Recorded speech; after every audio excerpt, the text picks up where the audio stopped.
Sedekah itu Pak ada tingkatannya. Saya dulu ngaji tasawuf, itu sedekah ada 5 tingkatannya. Ada hadis itu, dau mardakum bis sedekah, obati penyakitmu dengan sedekah. Oh, kadang orang sedekah lewat celengan, isi celengan, baru berdoa sembuh. Ulama saya beritahu saya, oh bukan itu nak. Kalau punya penyakit, dokter sudah angkat tangan, ada sedekah yang bisa langsung itu. Bagaimana caranya? Itu sedekah tingkatan pertama. Kalau ada orang minta sumbangan, kasih kunci tempat uang.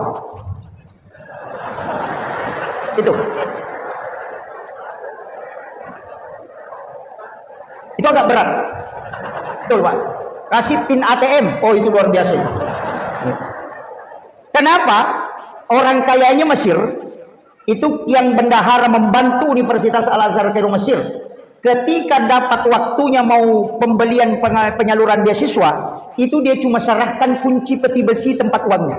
Dia cuma katakan ini tempat uang saya, ini kuncinya. Silahkan ambil, kalau kurang melapor. Kalau ada sisanya simpan saja di situ. Dan apa yang terjadi Pak? Menurut informasi yang saya dapatkan oleh ulama kita mengatakan, ketika sudah diambil 2 hari 3 hari dia buka, itu justru kotak tempat uangnya itu selalu penuh. Padahal itu sudah diambil. Kan ada rezeki yang tidak melalui wa yarzuqu min haitsu la yahtasib itu. Itu. Ada itu. Makanya ada jalur khusus. Itu cuma kadang kita tidak bisa Pak. Karena bilang, bagaimana kalau ngambil semua? Wah, nah, itu yang jadi masalah. Ini yang agak berat ini. Kemudian tingkatan yang kedua, sedekahnya jangan tahu berapa yang kita sedekahkan.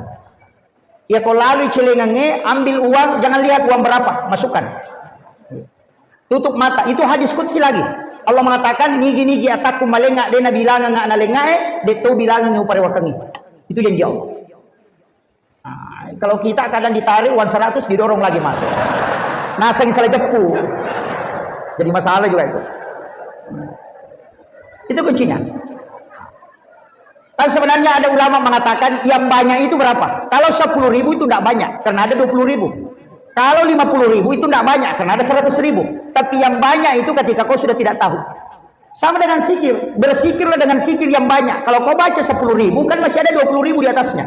Tapi ketika kau baca dan kau tidak tahu jumlahnya, maka itulah yang banyak. Nanti Allah yang menghitungnya. Itu kalau kita pakai pendekatan tasawufnya. Tapi kalau pendekatan fikihnya sesuai dengan ritmenya. Kalau wirid ya ada jumlahnya. Ini kalau saya buka aja tuh yang kita pakai yang mana saja. Kalau mau belajar tasawuf ya tasawufnya pasti agak berat karena dia berkaitan dengan tidak pakai logika. Nah, itu kalau tasawuf. Tapi kalau fikih pasti ke logika. Pakai fikih akal. Makanya anak-anakku belajar di sini tuh luar biasa. Anda pelajari ilmu fikih, ulamanya disebut fuqaha. Yang dibahas itu tentang halal haram, rukun-rukunnya, ibadah. Kalau naik satu tingkat, itu ada namanya kajian iman. Itu ulamanya disebut murabbi. Mazhabnya Mu'tazilah, Jabariyah, Qadariyah, Sunni dengan Syiah. Itu ilmunya disebut teologi. Kalau tadi fikih, kajian Islam, ulamanya disebut fuqaha. Itu mazhabnya ada Syafi'i, ada Imam Malik, ada Abu Hanifah, ada Ahmad bin Hanbal. Kalau naik satu tingkat di atasnya, namanya kajian ihsan. Ihsan itu sebenarnya tasawuf. Ulamanya bukan fuqaha dan juga bukan murabbi, tapi disebut mursyid. Karena dia berkaitan dengan kalbu. Makanya kalau sholatnya mau sah, belajar sama ahli fikih. Karena itu yang tahu halal, haram, dan tata cara sholatnya. Tapi kalau sholatnya mau khusyuk, jangan belajar sama ahli fikih. Tanya ahli kalbu. Sama di dokter. Kalau jantungmu bermasalah, datang ke ahli jantung. Jangan ke ahli kulit. Tidak ketemu itu. Salat ketika mau khusyuk jangan tanya ulama fikih, tanya ulama tasawuf bagaimana cara mengenal Allah. Masing-masing ada ranahnya Pak. Cuma kadang orang sekarang selalu mencampur. Pokoknya agama ini cuma satu, sempurna sudah. Baru dia belajar fikih, baru mau khusyuk, makanya dia Allahu Akbar. Nggak bisa. Bagaimanapun caranya Allahu Akbar, nggak bisa. Kenapa? Karena dia pakai gerakan untuk mau khusyuk, itu nggak bisa. Yang mengingat itu kan di sini. Bahkan saya pernah dikasih tahu. Nah, kalau kau cari Allah, itu pasti kau capek. Kan kuncinya ada di situ. Kalau kau sholat, kemudian kau cari Allah, pasti kau capek. Caranya tidak capek, gampang. Kau yakin dilihat oleh Allah. Selesai. Itu aja. Makanya kita katakan orang bertakwa itu bukan orang yang selalu mengingat Allah, karena pasti lalai. Tapi orang yang bertakwa adalah orang yang selalu merasa dilihat oleh Allah. Itu aja. Makanya antabudallah ka'annaka tarahu fa illam takun tarahu fa innahu yaraka. Sembahlah Tuhanmu seakan-akan kau melihat. Itu kan yang pertama. Fa illam takun tarahu, jika tidak bisa, yakin saja fa innahu yaraka. Dia melihat aku. Selesai. Dia melihat aku takbir, dia melihat aku ruku, dia melihat aku sujud. Selesai. Itu yang paling gampang. Kita berjalan, Allah melihat aku berjalan. Selesai. Kenapa? Wa huwa ma'akum aina ma kuntum. Dia selalu bersamamu dimanapun engkau berada. Bahkan wallahu aqrabu min hablil warid. Allah itu lebih dekat daripada urat lehermu.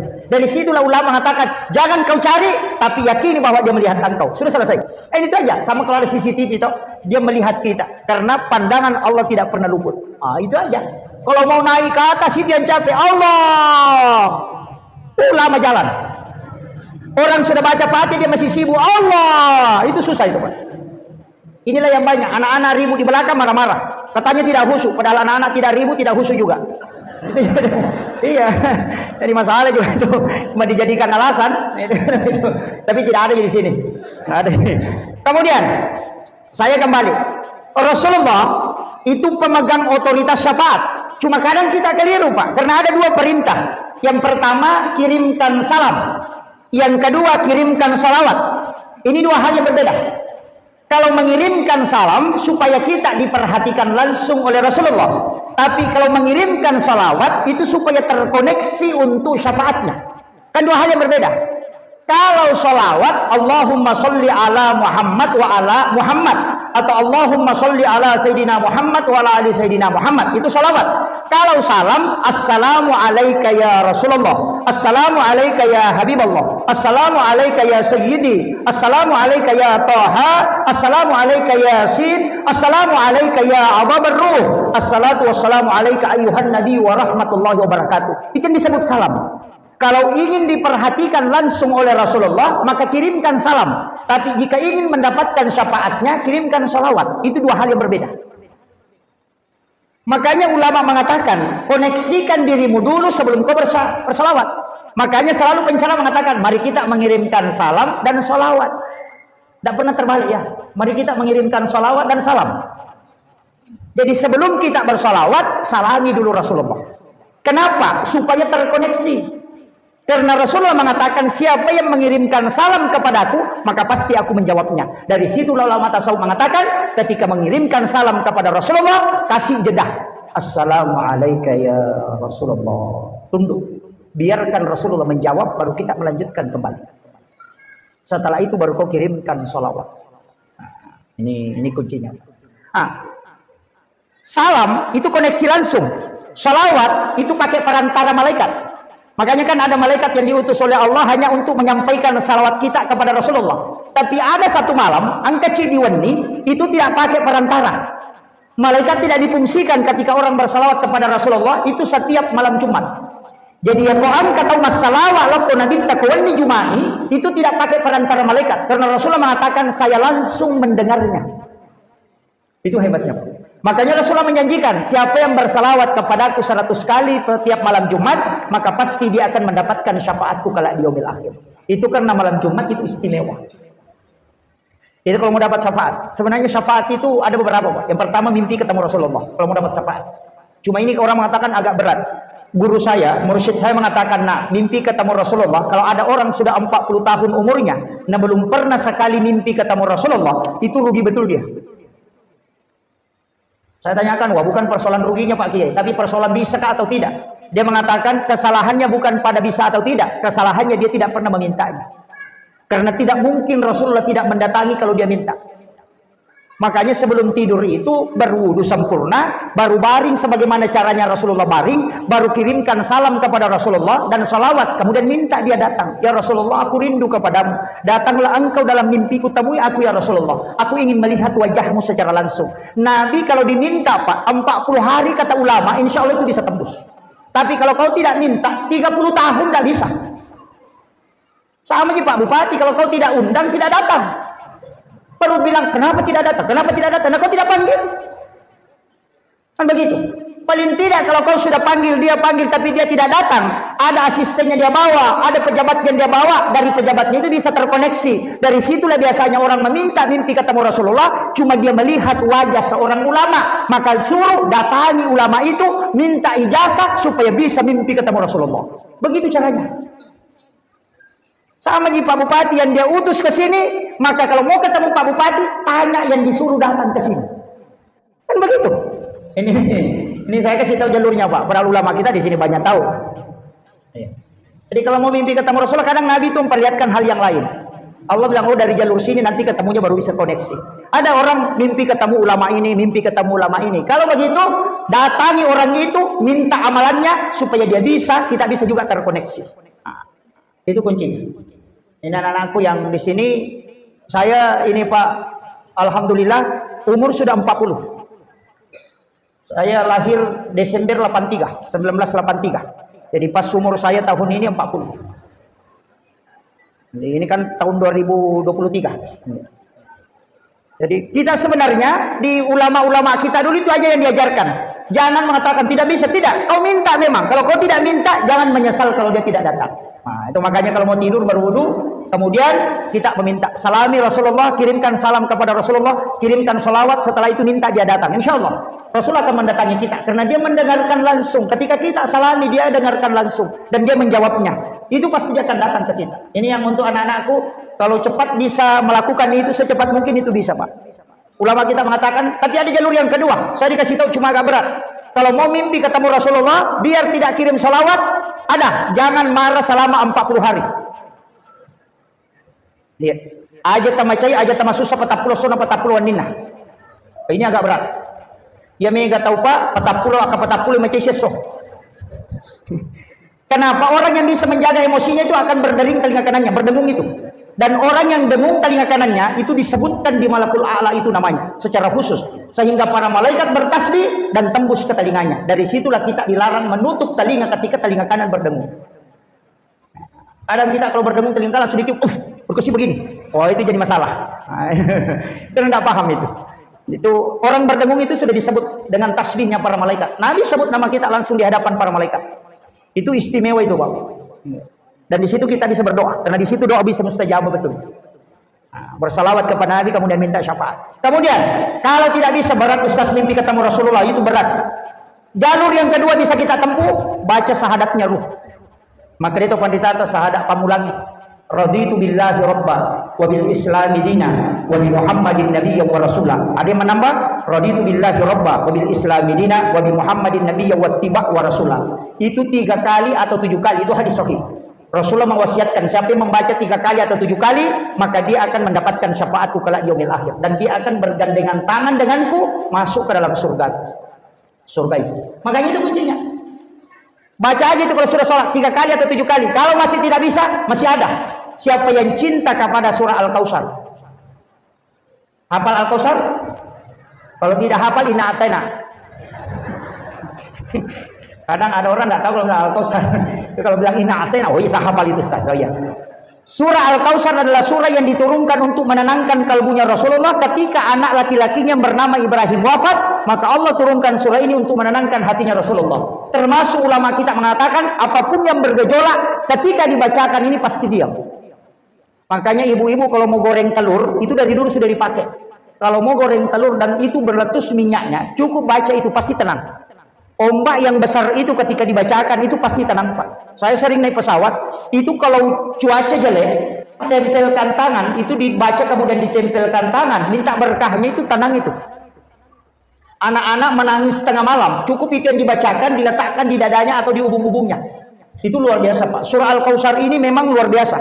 Sampai-sampai ibu-ibu sebenarnya itu paling hafal itu. Karena paling sering dipakai. Cuci daging, cuci ikan, semua yang bisa mendatangkan bau amis, kalau dicuci dengan air terakhirnya membacakan surah Al-Kautsar, itu tidak bau amis. Dia itu nasa ngogi, maka dia bisa isyarat. Dari situ. Itu membaca surah Al-Kautsar itu. Hilang baunya itu. Makanan yang tidak masak, menasuki nadena menasu, memakan retak. Selama periuknya masih panas, tidak usah nyalakan kompor. Ambil saja garam, bacakan surah Al-Kautsar, letakkan di atas penutupnya. Kalau periuk itu sudah dingin, maka makanan yang ada di dalamnya itu masak. Itu berkahnya itu. Makanya orang dulu itu banyak dia pakai. Cuma saya tidak bongkar, bahaya Pak kalau dibongkar itu. Nanti Al-Kautsar saja yang dipakai. Waduh, jadi masalah itu. Iya. Itu surah yang sangat pendek. Rasul mengatakan siapa yang menghafalnya dan mencintainya, maka dia akan mendapatkan syafaatku. Tapi untung surah Al-Kautsar Pak. Seandainya Al-Baqarah setengah mati menghafal. Itu saking mudahnya itu yang saya bilang. Tadi saya mengatakan otoritasnya Rasulullah ini sangat mudah itu. Kemudian, apalagi permintaannya Rasulullah. Ini yang Dia mengatakan semua amalan nabi-nabi terdahulu kumpulkan dan berikan untuk umatku karena umurnya pendek. Maka dikasihlah. Ada puasa putih kan? Ayyamul bid namanya. Itu puasa putih. Itu bukan puasanya Rasulullah sebenarnya. Itu puasanya Nabi Adam. Ketika dilemparkan ke bumi, dia puasa 3 hari. Hari pertama dia puasa sepertiga badannya putih. Hari kedua 2/3 badannya putih. Hari ketiga seluruh badannya putih. Makanya disebut puasa putih. Itu 13, 14, 15 ompono ulangi. Pakai hitungan kalender Hijriah. Itu Rasulullah mengatakan siapa yang puasa pada 3 hari setiap bulannya, sama kalau dia puasa 1 bulan penuh. Itu berkahnya. Nah, makanya ini kan puasanya Nabi Adam. Kemudian ada satu nabi Pak, namanya Syam'un. Nabi Syam'un itu 1000 tahun dia berjihad. 1000 tahun dia berjihad. Kalau siang dia puasa sunnah, kalau malam sholat tahajud. Tapi berperang sendiri menggunakan rahang unta, dia mengatakan rahang keledai. Jutaan orang kafir dia bunuh, sendiriannya berperang, tidak ada pengikutnya. Tapi dia 1000 tahun berjihad. Siangnya dia puasa sunnah, malamnya dia tahajud sampai pagi. Itu yang dilakukan terus, namanya Nabi Syam'un. Orang barat menyebutnya Samson. Karena ada filmnya itu, Samson. Itu sebenarnya Syam'un. Nabi itu, Nabi takjub dengan itu. Apa yang dia minta? Ya Allah, bisakah umatku mendapatkan hadiah yang melebihi apa yang dilakukan oleh Nabi Syam'un? Dan Allah kabulkan. Dari situlah ada namanya malam Lailatul Qadar. Itu kuncinya Pak. Jadi Nabi itu sudah dikasih kumpulan ibadah. Makanya ada beberapa sholat sunat, ada beberapa itu kalau diamalkan itu luar biasa. Karena umur kita kan pendek. Nah, amalkan itu. Perbanyak ibadah. Bahkan Nabi kan minta haji diperintahkan kepada nabi-nabi sebelum. Nabi Ibrahim diperintahkan. Nabi minta kalau haji 1 kali di 1 tahun. Nah, sholat di Masjidil Haram dan di Masjid Nabawi itu jauh daripada di masjid kita di sini. Tidak bisa sama. Nabi minta kalau haji ya Allah berarti 1 kali saja dia berangkat 1 tahun. Kasih kesempatan umatku bisa berangkat kapanpun tanpa melalui haji itu. Maka diberikanlah dia pahala ibadah umrah. Makanya umrah disebut sunnah, hajinya itu wajib. Itu karena hadiah pahalanya yang ditunggu Rasulullah. Ini makanya saya bilang kalau kita tidak ambil itu kelewatan betul.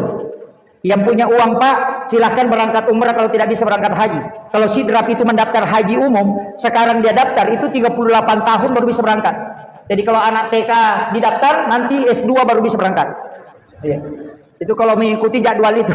Iya. Jadi makanya umrah saja, tapi yang sering berangkat umrah kurang-kurangi. Biar 1 kali saja 1 tahun, tidak usah bolak-balik setiap bulan berangkat. Jangan, yang banyak uangnya jangan selalu pakai naik umrah kalau sudah berangkat. Umrahkan orang.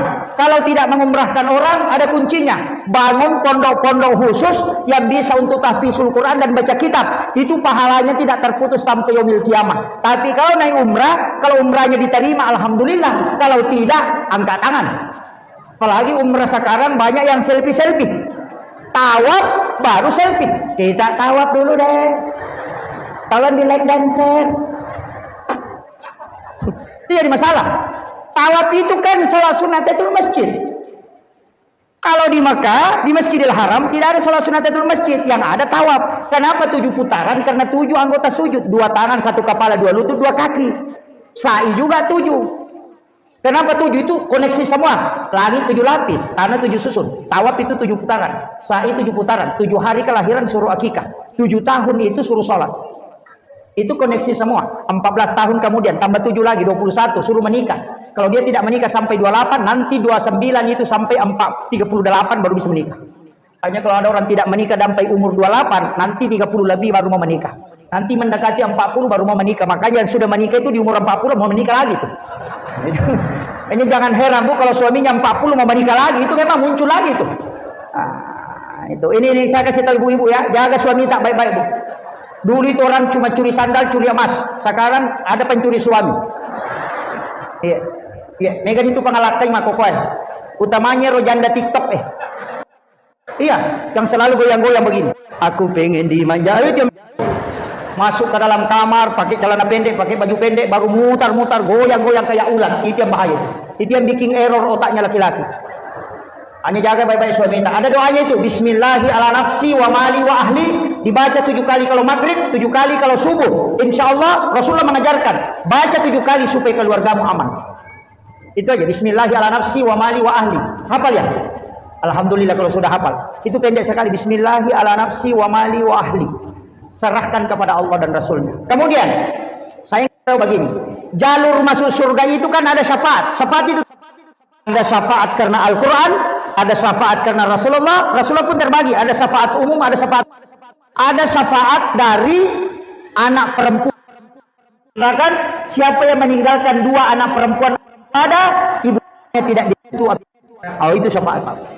Makanya saya itu anak pertama perempuan, anak kedua perempuan. Karena mursyid saya kasih tahu, nak, nanti kalau sudah menikah bikin anak perempuan dulu 2 atau 3, baru bikin anak laki-laki. Anak perempuan pertama, anak kedua perempuan, alhamdulillah. Saya bilang, oh ini benar juga kata ulama. Cuma dulu saya tanyakan, bagaimana caranya? Dia bilang, kunci anak itu cuma di napas. Itu ilmu hikmah, Pak. Kalau napas kanan yang kuat berhubungan dan itu tinggal, insya Allah itu akan menjadi laki-laki. Kalau kiri itu perempuan. Itu ilmunya. Ada juga bilang naik kiri ke kanan, naik kanan ke kiri, bukan, nafas. Terus saya sudah kasih tahu ini, ya. Ya, saya dapat ilmu itu dulu di Aceh, Pak, di Biren. Guru tak, saya dikasih langsung. Sampai-sampai ada beberapa ilmu itu saya tidak terapkan karena agak susah. Mereji, Pak. Sama di kitab Imam Ghazali itu kan, kalau mau melahirkan anak alim atau ulama, bahkan bisa sekelas wali, itu ada waktunya di bulan Ramadan pas selesai buka puasa, sebelum makan apa-apa, setelah minum berhubungan. Ketika istrimu hamil, anakmu bisa menjadi seorang ulama. Itu pesannya Imamul Ghazali dalam kitab Hiya, bukan pesan saya, itu hanya saya teruskan.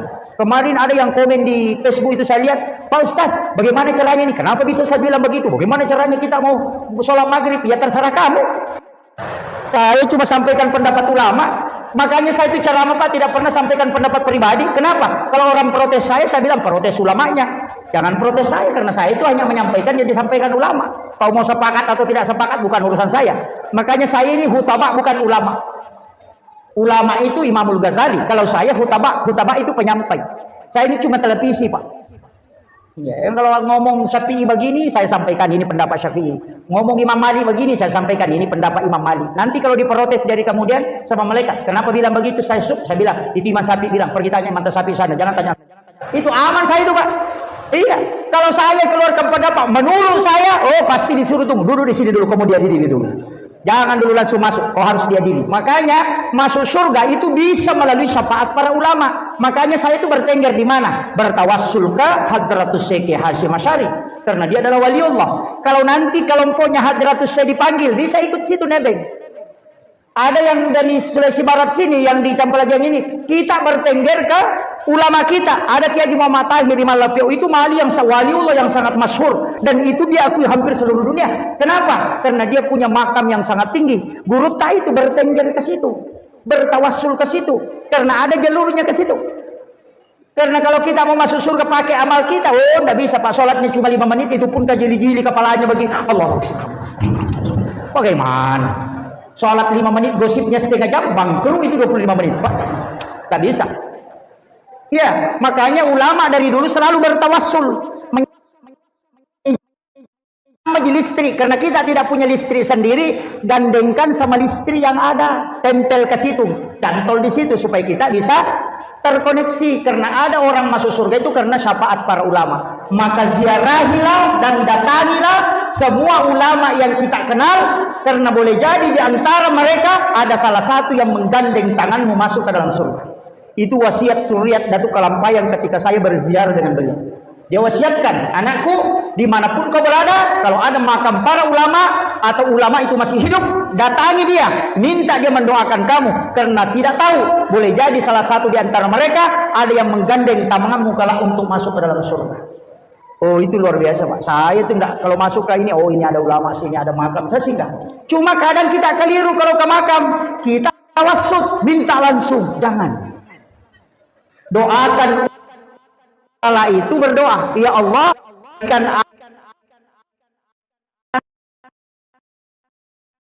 bagaimana berkah yang kau berikan kepada ulama ini. Itu namanya tawassul. Jangan bilang, oh pengenuang kakak menyeng dapur mupuli Pak Boti aja mau kena aja mula sei capun ai monri he anu yo. Nah, perkenalkan semua. Bukan begitu, Pak. Bukan. Datangi, doa, minta kepada surah alaihim di an'amta alaihim orang yang kumat. Kita di Muhammad Tahir Imal Lafiq di kita minta turunanku. Jangan bilang anak terlalu pendek, nanti cucunya nakal. Makanya kalau berdoa pakai doanya para nabi, anak-anak dan itu dapat semua ke bawah. Ini anak-anakku saya ajarkan ini, karena banyak orang tua kita dulu salah, sudah kasih menikah anaknya, datang ke kuburan langsung teriak, ini menantu baru, lihat ibu mukanya, jangan bikin sakit ya, jangan kasih jati kalau naik motor, waduh, tuh nenek-nenek dalam bisa begitu. Padahal kita disuruh syiara untuk mengambil berkah supaya anak kita nanti akhir itu bisa mengikuti jejaknya ulama. Nah, itu kuncinya. Makanya kalau nanti ada sudah menikah di sini, langsung datang ke kuburannya Guru Taimalam. Di sini ada makam ulama kita. Ini tidak jauh, cukup kirimkan doa, bertawassul, kemudian minta kepada Allah, berikan aku keberkahan, anak-anakku kelak. Makanya pengantin baru disuruh syiar kubur sebelum berhubungan. Nah, itu tadi kalau mau jadi ulama anaknya, caranya berhubungan di bulan Ramadan, pas selesai buka puasa, sebelum makan apa-apa, baru sudah minum air putih, berhubungan. Tapi susah Pak, karena menjelang maghrib. Itu tidak boleh lama. Kalau bisa, itu bisa melahirkan ulama di sini. Itu kata Imamul Ghazali. Saya hanya sampaikan. Kalau tidak bisa pakai yang kedua, sesudah sholat duhur, itu bagus sekali. Itu pesannya guru Profesor Dr. Quraisy Shihab kepada Profesor Dr. Arifuddin ketika pengantin baru. Berhubungan sesudah sholat duhur, itu anakmu akan cinta agama. Itu ada hadisnya Rasulullah, tapi isyarat. Ketika engkau ingin masuk ke dalam kamar ibu bapakmu di siang hari, ketuk pintunya. Kenapa siang disebut? Itu ada isyarat untuk orang tua. Kenapa bukan malam? Itu syaratnya. Yang kedua, kalau tidak bisa yang ketiga, sebelum dan sesudah sholat subuh, itu juga bagus. Supaya anak itu cerdas. Tapi ada pesan, jangan berhubungan ketika ngantuk sekali. Anaknya pasti lambat bicara. Betul Pak? Kalau ada orang ngantuk kemudian berhubungan, itu sudah 7 tahun anaknya masih bilang, atta. Oh itu, tidak bisa ngomong itu. Ya nang kau ketulima kanannya, amma. Tanro cakarudu ya tuh. Iya. Jangan berhubungan ketika kenyang sekali, karena itu membuat anakmu akan malas. Makut tumatu anak ekongkah. Ia kembali wasalladaki palasan. Kalau sudah bermimpi berhubungan kemudian berhubungan secara nyata menyebabkan istri hamil, maka anaknya akan kena epilepsi atau penyakit ayam. Itu penelitian Bapak Profesor Dr. Dadang Hawaris. Itu penting saya sampaikan. Makanya hati-hati, jangan sembarangan Pak. Maka berwudu sebelumnya, minta doa. Ketika diberikan kenikmatan, letakkan tangan di atas dada. Laki-laki meletakkan di lantai, kemudian dia menunjuk ke atas. Itulah pesan ulama. Angin laukona liwat tu menyem. Itu kuncinya. Ketika engkau menunjuk ke atas, baca doa sapu jagat. Rabbana atina fid dunya hasanah. Singgah. Jangan kasih lewat. Nasabak itu nasab Pak dongang enak dia pegagai sana. Kau yang mengisi, makanya disebut sapu jagat. Rabbana atina fid dunya hasanah. Decengagan nalino macinai liserini. Makanya disebut sapu jagat. Ada kan orang baca itu kasih terus saja. Rabbana atina fid dunya hasanah wa fil akhirati hasanah wa qina azabannar. Maka di guru itu cek kosong, tidak ada di sini. Di Rabbana atina fid dunya hasanah singgah. Ilawi amadece ilawi itu perampok hukum itu ilau. Saya kasih tahu memang. Yan ato nang kama kada ukui tangana di wakibwa, ukui pak disangang wakibwa, hukumiti jabatannya wakibwa, itu semua istilah orang ulama kita. Napa ini tanana maka ada macam panrita matu. Cumobi, apa? Karena di situ dia bisa kenali. Ini yang saya kasih tahu, ini rahasia Pak. Ngaji tasawuf lama itu tidak dikasih. Ya, alhamdulillah, saya kira ini yang penting saya sampaikan Pak. Ini sudah 1 jam lebih, hampir 1 jam setengah. Iya. Saya masih punya acara di Pinrang, jadi saya mohon maaf. Terakhir penutup kode gaga tu lemala cara maku pamula na latu capana ya to na cidi tala. Sebenarnya Rasulullah itu yang paling pertama adalah nurnya. Itu makanya kita kenal istilah Nur Muhammad, tapi Nur Muhammad itu Pak bukan nama. Itu hanya adalah simbol.